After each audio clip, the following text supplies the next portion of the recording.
Hey YouTube, it's Katrina. I am vlogging from a church that I go to pretty often whenever I'm away at school, and now that I live in New York, this is my church. But I wanted to share with you the memorial that this church has for September 11th, 2001, as today is September 11th, 2010. So 9 years ago was the tragedy. And I live in New York City, and I've lived in New York State all of my life. So this was an event that really it greatly affected me, and I'm still affected by it today. Today they have this portrait that it's reflecting. It's a picture of the World Trade Center, and it's composed of pictures of those who were lost. And you know, whenever I see one of these, it always really greatly affects me. So they have that out today, and they also have at this model.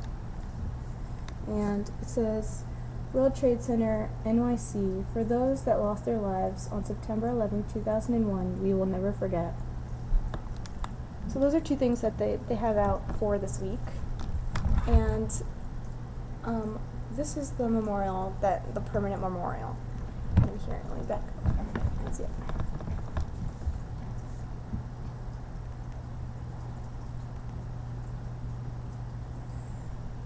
It's basically two slabs of granite, and it's separated by a metal piece that has a couple of prayers, and right there in the middle of the cross is a piece of metal that was shaped into a cross, and the metal is actually from the World Trade Center.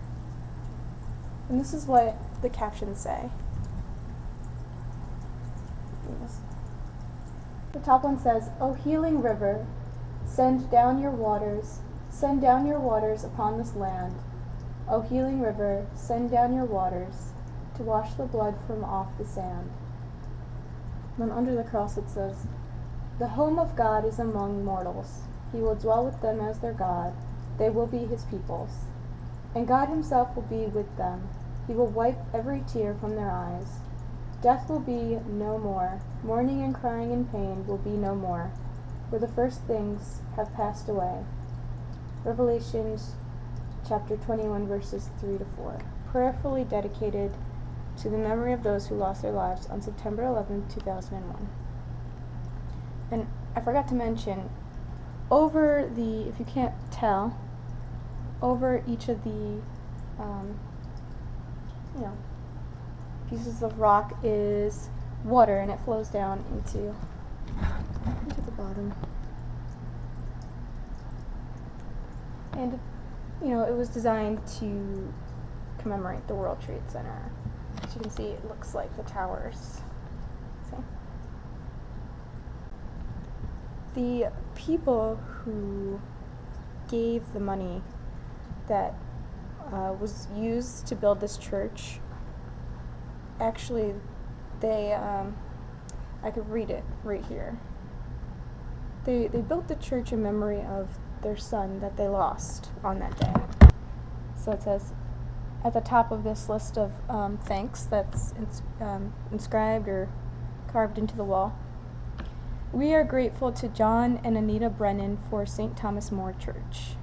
So they were the benefactors, I guess you could say, of St. Thomas More Church, and this is the church. Their son was actually lost on September 11th. So this was built in memory of him, and they chose the name St. Thomas More because that was actually his name. He was named after the Saint Thomas More. And actually, I could show you what he looks like. I could show you what St. Thomas More looks like. So this is St. Thomas More. This is a statue of him. He is the patron saint of lawyers. and maybe I'll do a little video about him sometime, but St. Thomas More was a great guy. But yeah, that's what I wanted to do for today, and know that today is a hard day for many people, and you know, it seems so long ago already, at least to me, but it's always important to never forget and to remember what happened so that we can learn and go forward and be better people. You know, it's really hard sometimes, but I have hope. I have hope that this world will be, you know, a good place someday. It's getting better. Alright guys, so I will see you tomorrow, and I hope that you have a good night.